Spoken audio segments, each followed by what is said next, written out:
What's up? Welcome to another panel presented by Cosmere Connections. As you may have heard, last year we were graciously offered the opportunity to come host a few panels at Dragonsteel Nexus 2024. This is the third and final installment of our panel, cleverly named Breath-Hacking. It is all about Nalthis and the magic system used in the book Warbreaker that takes place on that planet. Please enjoy. Kay did a great job. My life to yours, my breath. Welcome to the breath-hacking panel, everybody. I've heard of standing room only. Today, it's breathing room only. All right, I'm gonna toss it over to Bill, who's gonna introduce our lovely panel. All right, just like CJ said, welcome to the breath-hacking panel. If everybody would join me in a collective deep breath in and a collective exhale. Okay, thank you so much for coming to our panel. Please enjoy the rest of the convention. It's been an awesome time. You're such a lovely audience. Also, if two people are looking for seats, there are seats in the front row and up over here. So. Yeah, I count 1, 2, 3, 4, 5, 6 or so up here. We will not spit on you too much. I don't know. Who knows? No promises. I have been told that when I sing, I spit, but I'm not going to sing today. Okay. Who are you? I am David Behrens. I am an occasional contributor on Shardcast, occasional beta reader, and one of Brandon's Arcanists. Thanks everybody for coming out.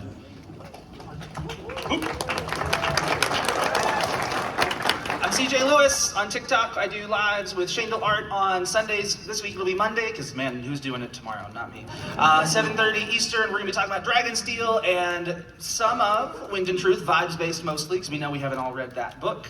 Thanks for having me. I am Kay. I am part of the Cosmere Connections Reread podcast. So we try to come out with episodes weekly. We're just finishing up Elantris right now, and then we're going to go through our reactions for Wind and Truth. Now, don't oversell that. You're going to go day by day with this, right? Yes. I said over. Don't undersell that. That's amazing. Okay. What do we got for?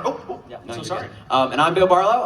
I'm a huge honkin' fan. I'm here for the ride. Just as we get started, this is a pretty heavy spoilers panel. Just making sure that if you haven't kept up with the Cosmere, this is gonna spoil a lot, except for Wind and Truth. No sweat. And then also we will be recording this, so if you come up to ask a question at the end, if we have time for that, just know that you will be recorded. All right. How does biochromatic breath work? Okay, so let's think about this. When I thought about this, I thought, okay, what's the origin of biochroma? We know that it is coming from the shard endowment. Partly that comes from words of Brandon, partly that comes from letters that are in the interludes to the Stormlight Archive. And that gives us a little bit of a hint of the shard endowment's involvement in Nalthis. We know that endowment is giving things, so she's giving to the people born there an inherent breath. Everybody has this extra little bit of investiture if you're from Nalthis. The question is, where can you use it? As far as we can tell, everywhere. You go to Roshar, you can use your breath to do things. You go to Scadrial, you can use your breath to do things. Brandon has said that if you're not from Nalthis, it might be a little bit harder for you to use that breath, but you would, in theory, be able to use it if you were able to access it. Now, how do you use it? Well, one, you gotta get it from somebody. So that's the one thing we gotta think about is one breath per person, but in the books we hear about thousands of breaths being used to do things. So we're getting that breath from a lot of people and concentrating it in one person. Now additionally, we're gonna talk about awakening within the magic system. That, in theory, could be used with other investor sources, but most is gonna be used with breath. And then when you're doing that awakening, you need color, right? You need a command, and you need exchange. So color's gonna get drained out, and you're gonna have to command that object, that item, that whatever to come alive, to awaken and do something. And then you're gonna exchange breath from you into the object. At the moment, for most things we've seen, that's end neutral. The breath stays in that object, it doesn't disappear unless the object gets destroyed. at which point it's going to go back to the spiritual realm, back to endowments, pool of infinite investiture, whatever Brandon means by that. Now, in addition to the kinetic, I'm going to do things with the investiture, you also get inherent benefits the more breath that you have, and Kay's going to talk about that. Yeah, so there are 10 different heightenings that you can get depending on the number of breaths. Most people don't go past the 4th heightening. For the most part, the 4th or 5th heightening. That's kind of the max that most people get to. So the higher heightenings we know less about because less people can access those. So you get different effects with different heightenings. So the first one is aura recognition, so you can recognize when someone is holding more breaths. You have second is perfect pitch, so you're able to identify exactly perfect pitch. Most people know what perfect pitch is, I am assuming. The third heightening is perfect color recognition, and 4th is perfect life sense. 5th is agelessness.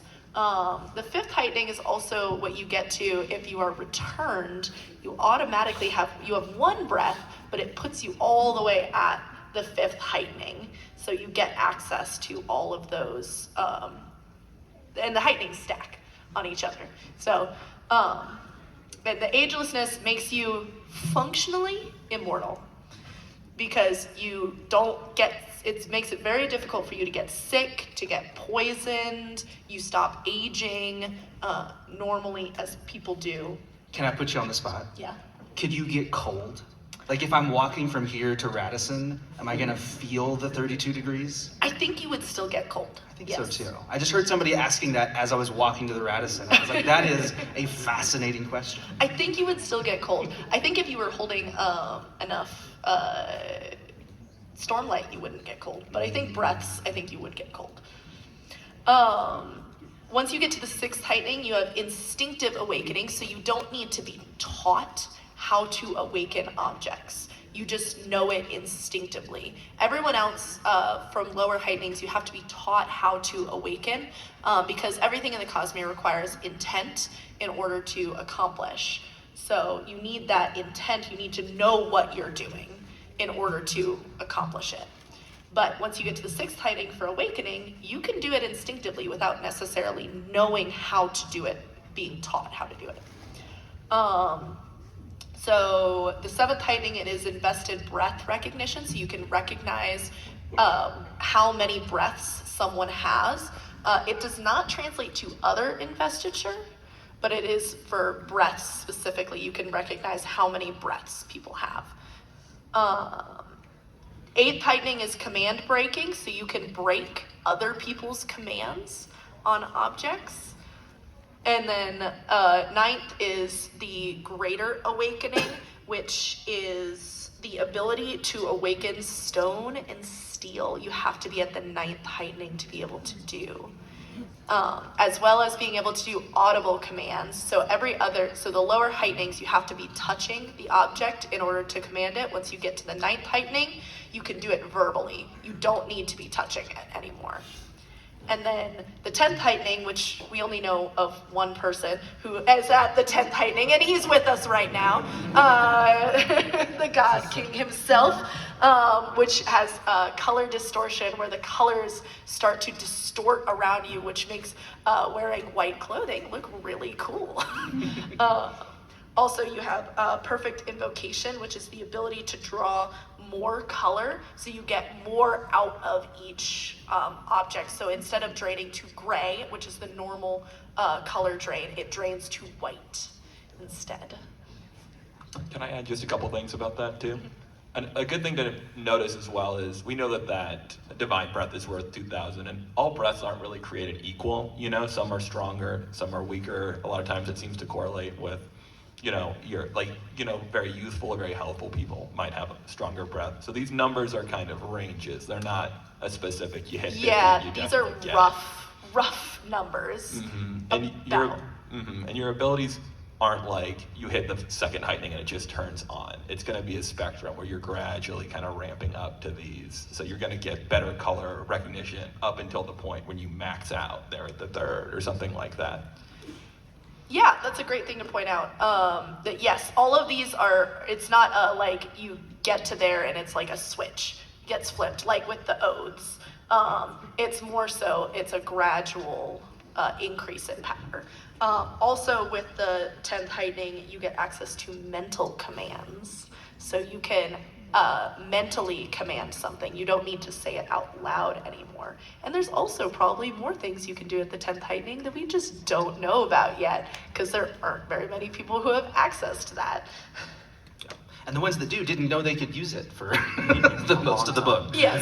I wanted to also point out and just comment, we're seeing that investiture throughout the Cosmere gives you a lot of these things. Risen in Dawnshard, at the end, Brandon's like, hey, pay attention. She's noticing color. She's noticing taste. So investiture, not even just breath, seems to give some of this to you, and you have that, like, affecting your spirit web. Yeah, definitely. Like, I think high levels of investiture, regardless of what type of investiture it is necessarily, will give you some of these attributes as well, just having those high levels of investiture. But breaths are an easy way to get that investiture. An easier way than, say, trying to hold that much stormlight inside you. That is really, I had not ever even thought about that comment. Like, humans on Roshar are porous, right? They lose the light, they're not able to hold it. Yes. But breath, once you have it till you die or you give it away.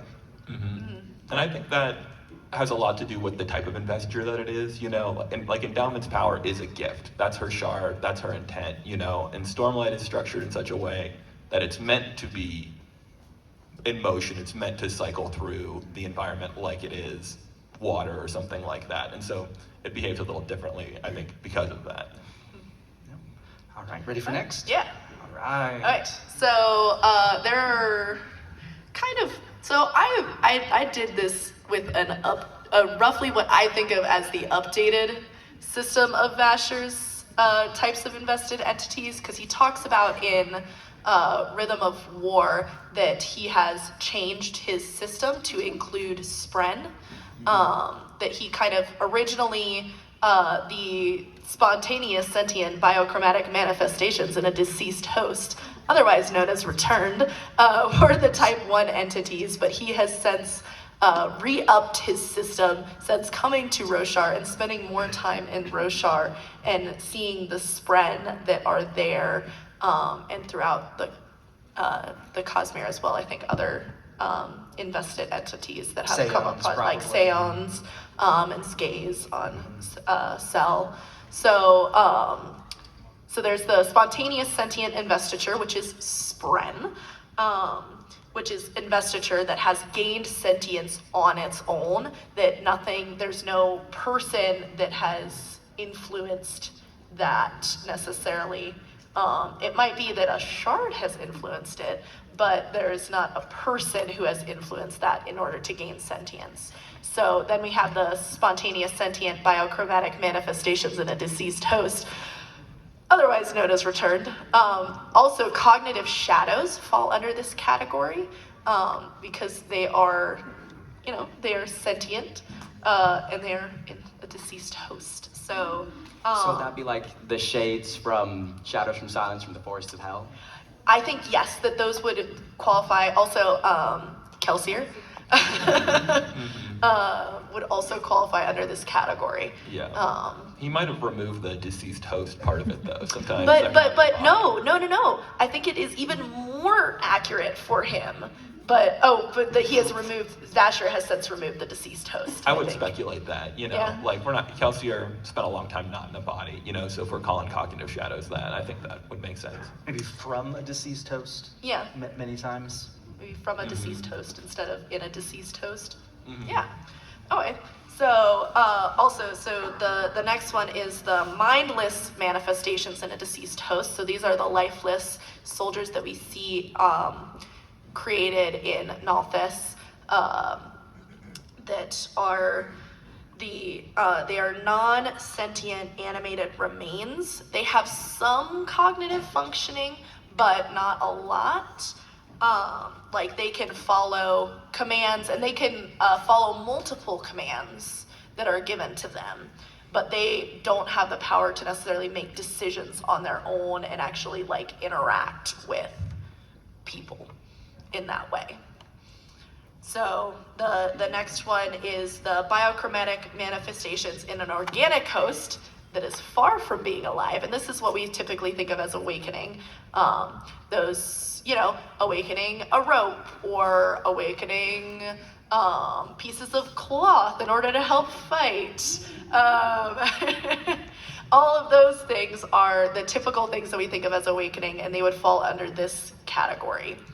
And then the last one is, also with this, is that awakening is easier if whatever it is that you are awakening is in the shape of a human.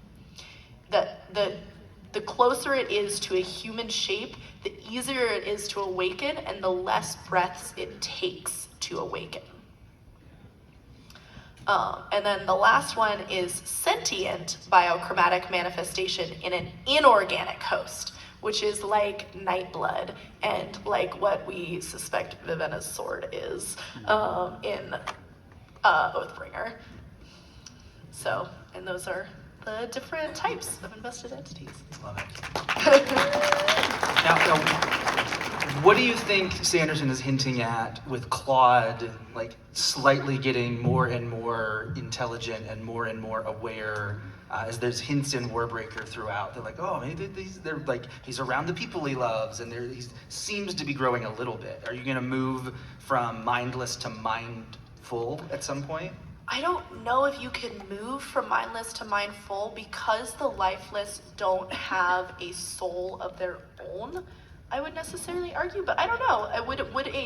Because they require a single breath to animate them, and on Nalthis, we know that each person gets a singular breath. So, but a breath does not constitute a whole soul on Nalthis. It's only part of a soul. So, maybe. We see Nightblood getting more and more every day. Anybody have any more thoughts on this? Well, I think investiture it's subject to change, and its intent can change, and it can evolve. So I feel like, I don't know the mechanics of it, but I can see that that's completely possible.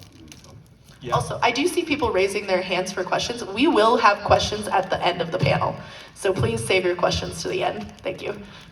Yeah, I think that one of the things Brandon likes doing to us is giving us these really neat, like well-structured systems that we like, and then breaking them and being like, haha, you know, this isn't how science works. Like, we love to put things in boxes, and real life doesn't really go into a box that neatly, you know? And so, ultimately, kind of looking at the type 3, I think what it comes down to is it's probably like a little bit of spectrum. Like, is it correct to call them truly mindless?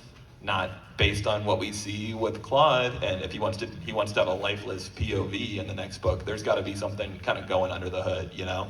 So I think that we've seen that echoes of people's souls can remain in the spiritual realm, and maybe there's something you can do with that, or maybe there's still an association between the body and that soul, even if the cognitive aspect has gone on to the beyond, you know? So maybe that's what it's tapping into.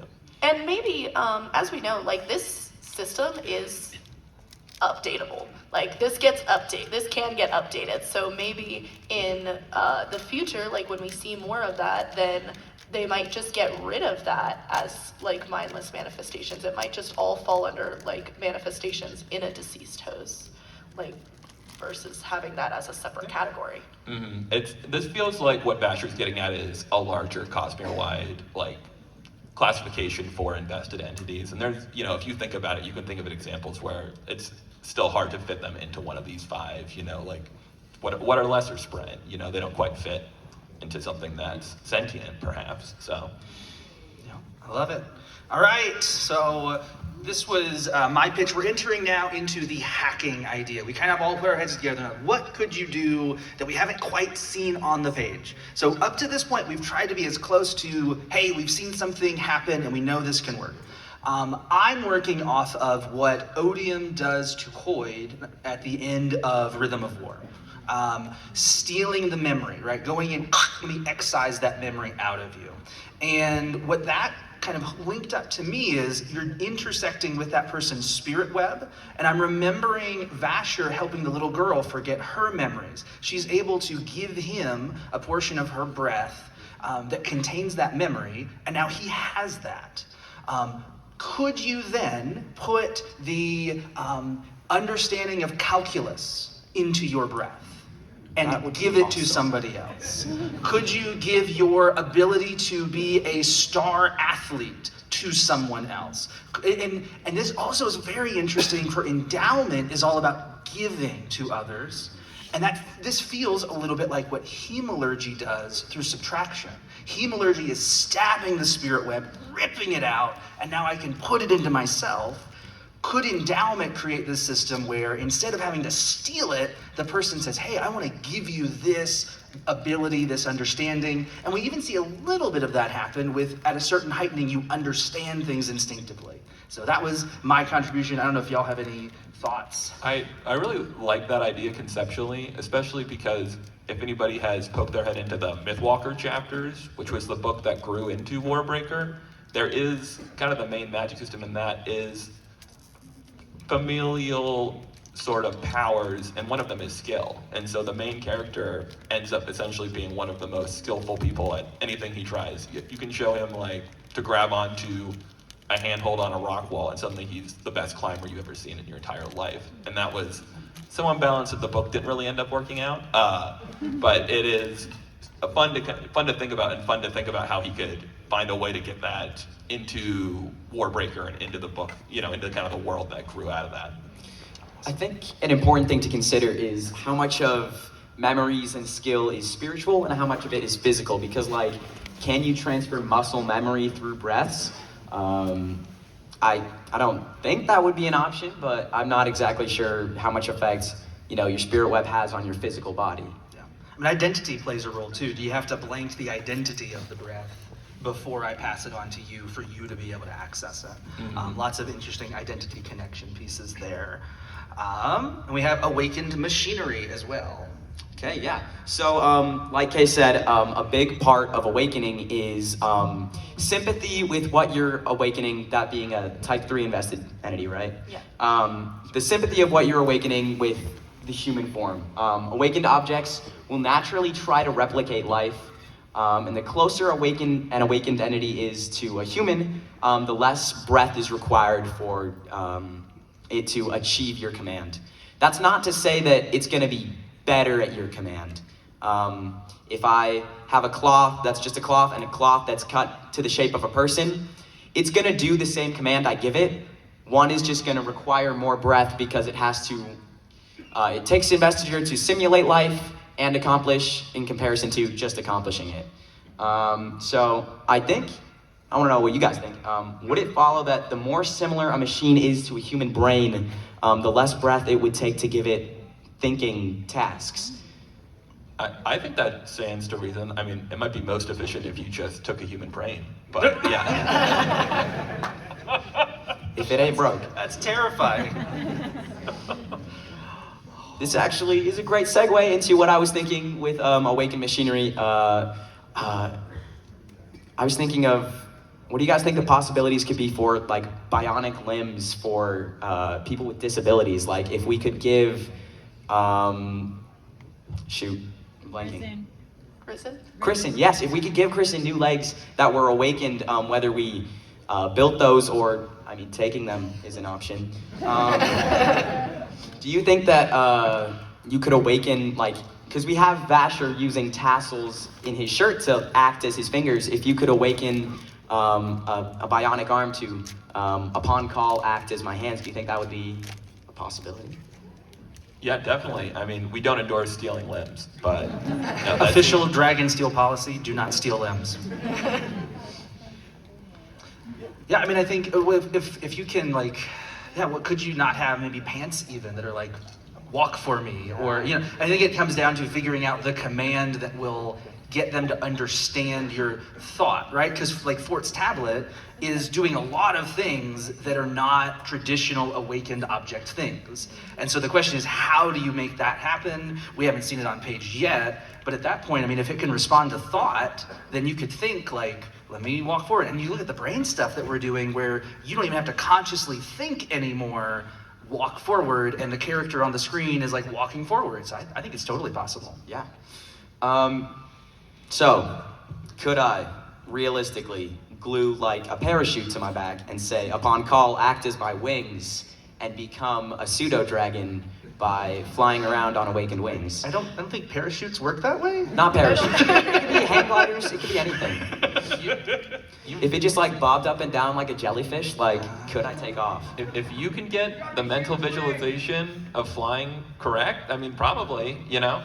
Yeah, if you can imagine it the correct way and get the correct command, that would be the difficult part, is figuring out the correct command in order to do that. And the aerodynamics. Yes, also the aerodynamics. Bird That's flight besides is the weird. point. We're a lot denser than birds are. Yeah, maybe go to Rashar for that, you get a little less gravity. Okay. So, I have a thesis of sorts I spent a long time trying to figure out mainly what awakened entities can interpret, what they can communicate, and also how they gather information about the world around them. I was thinking as like an example of kind of the possibilities of that. If you could get an awakened, a little awakened robot made out of organic materials, of course, to go to a place like the Palaneum, where there's a big library, and tell it, read through the Palaneum, gather the information that I want, and then come back to me and summarize it for me, kind of like generative artificial intelligence. And I think that is an option because Vasher tells the cloak on his back, defend me from people who would desire to harm me. He doesn't know specifically what people are trying to harm him, but the cloak knows that there is information to be gathered and it can get it. I think the difficult part with that would be then figuring out how it would relay the information back to you, considering they don't have vocal cords.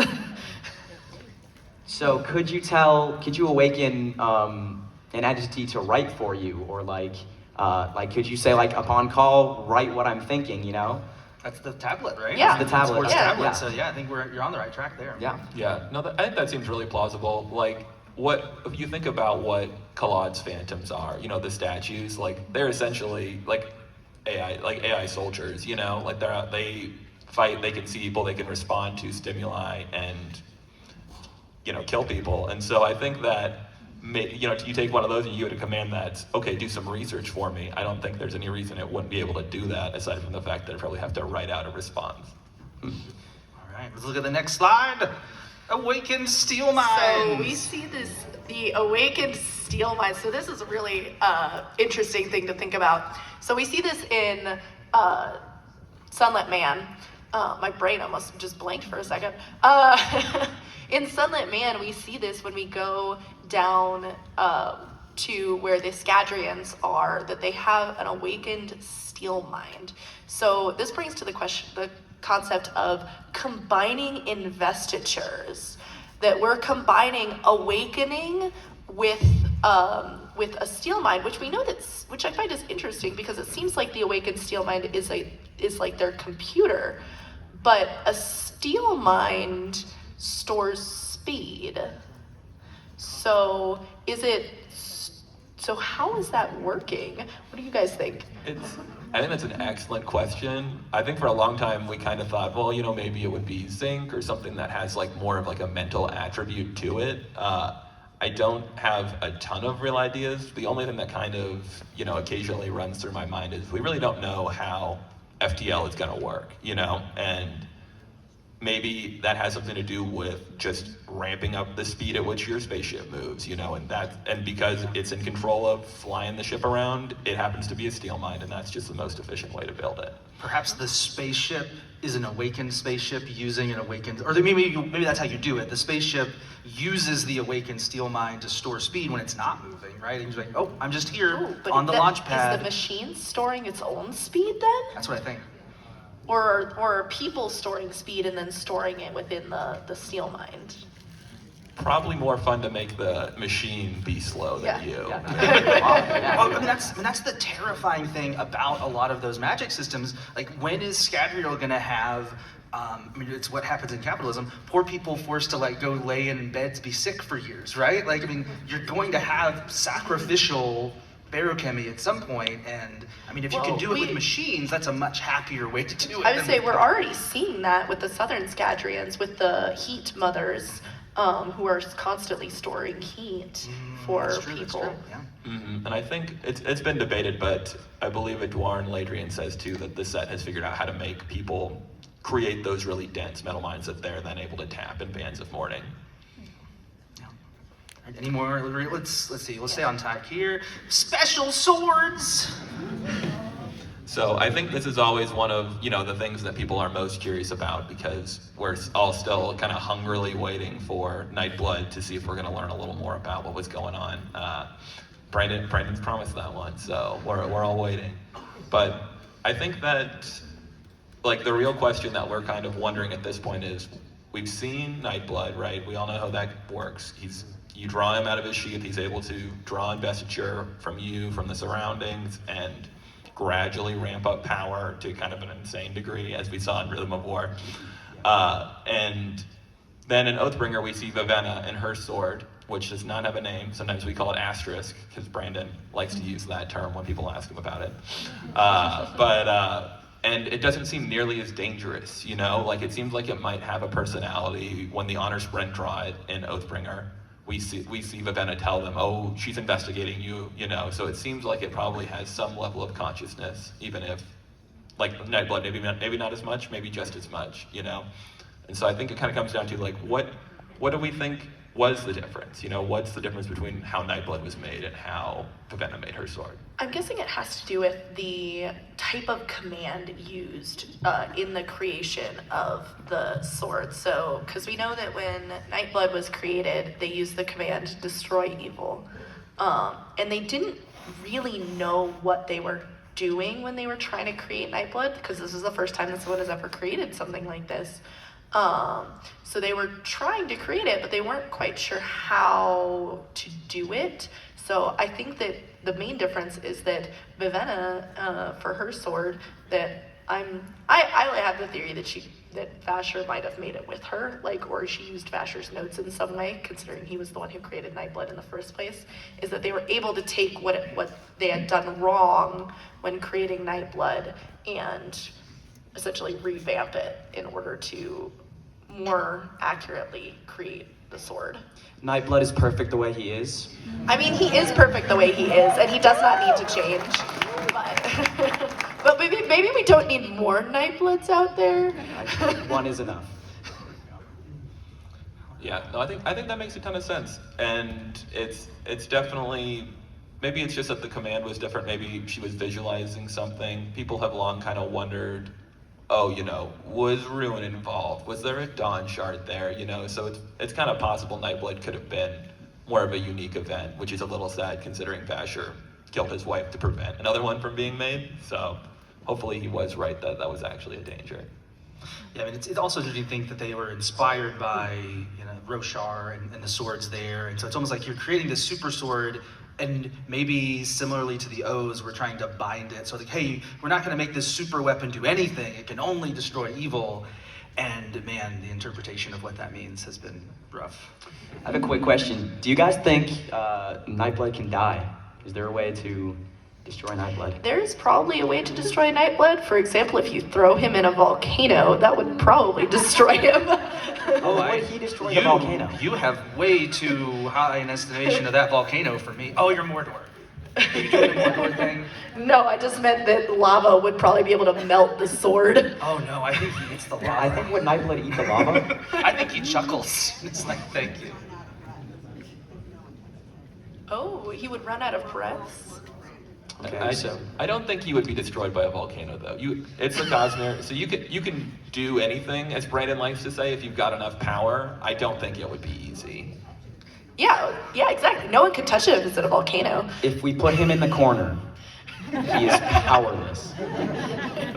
And then, do we think that Lift and Nightblood might be like the best power couple in the cause? Like, I'm not saying even romantically, I just want to see the kind of havoc that can be wreaked. Like Lift with an IV, Lift with Nightblood. like a protein powder IV, like just constantly supplying the food.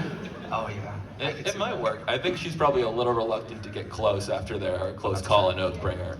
I After mean, he tried to eat her. I mean, that's gotta fair. break the ice a Stormman bit. tried to eat me. It's only fair for Lift to be on the other side of that finally. That's fair, actually. All right. What about awakened servants? When we were having our discussion, I said, well, what if you got to the point, and my ring goes dark places sometimes, but you could awaken the comforter, suffocate the next person who comes into this room. Or, on the happier side, you could have a budding doll business where it's comfort, the way you see Hoyt do, right, in the end of Oathbringer, where he has this doll protect this little girl. But you could do that with all sorts of stuffed animals and things on Nalthis, and now all the little kids have this like forever friend that will always be with them. I just love that idea of being able to bring that into the Cosmere. Alive and Sunny Pup?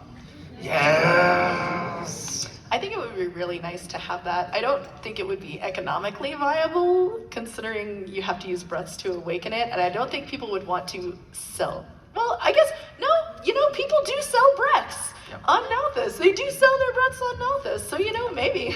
And then do we ever figure out how to convert Door into Breath, right? If you can convert Door and or Stormlight into Breath, now you've got a huge power source. Yeah. I think you're more likely to kind of convert it into more of like a generalized investiture, kind of like we see in the Lost Metal, that you can use for multiple purposes if you've got some idea how to do that. I definitely think there'll be awakened servants. Like, Nalthis is kind of like horror capitalism sometimes, so I could definitely see a bunch of people with no breaths who have their jobs replaced by awakened servants,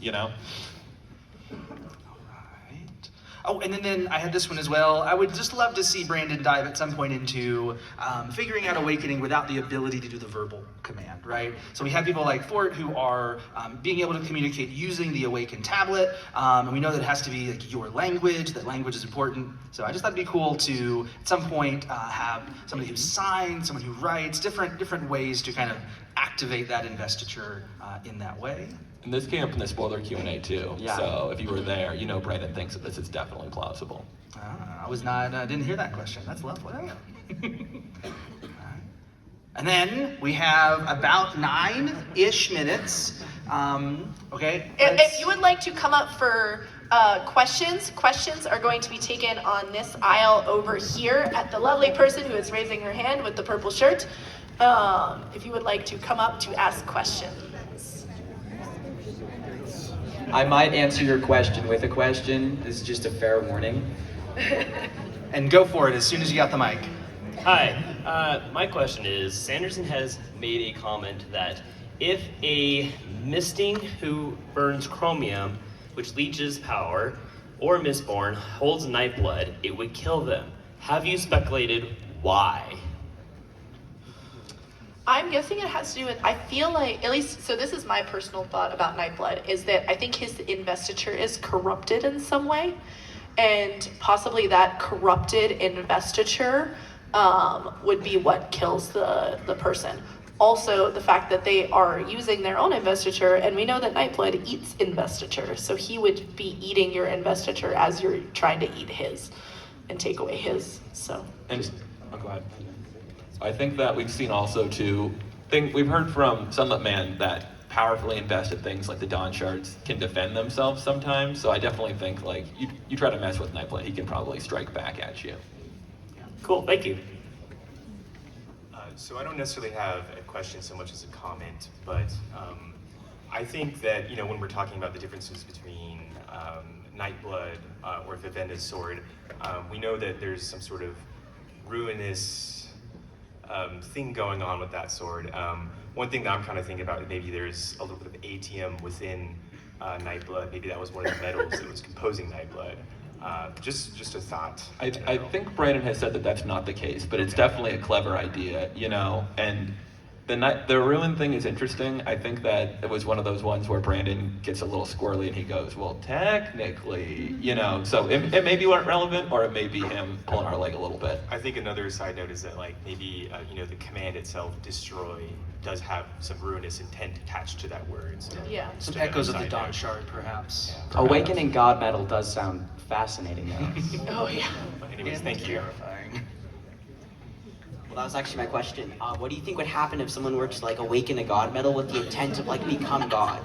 Like if that were to, like if someone were to take like ATM or something and then be able to become like the shard of ruin through awakening enough of that and saying like become god. Like would that? Do you think that breath could become its own like vessel, or would like the commander, like the person who's awakening that, become the vessel, or would just nothing happen? I think you would need way, way, way too much breath for that to ever happen.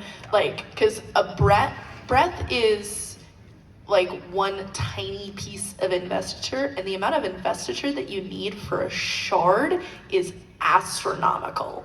So I feel like that wouldn't necessarily be possible just because of the amount of investiture that you would need in order to do that. Also, like the intent to understand that command and rationalize that, I feel like that would only be possible to understand by a shard already. We also know that like the god metal that are perhaps like the most limited form of a shard's power, they're rigid, they kind of do one specific thing. And so it might be hard to get it to do something much broader, we've seen awakening kind of refer to a lot of things, and it seems to Cosmere-wide, we see light weaving referred to a lot of things, and awakening seems to mean giving something a mind, and so I think you could definitely take a bunch of investiture and give it a mind. That's not so different from what an avatar is or what a spren is, but I think you'd have trouble with it as a god metal unless you were going to do something to change its form. Awesome. Thank you. Thank you. Doug number 2. Shout out to the Ducks. So there's a little bit of a hoop to jump through here, but part of your discussion made me think of an immediate question. So we've sort of seen, or at least potential for, awakened computers or awakened circuitry. My question would be, based on the discussion about awakened steel minds, if you wanted to use an awakened metal mind to speed up processing power, would that be a steel mind for physical speed or a zinc mind for mental speed?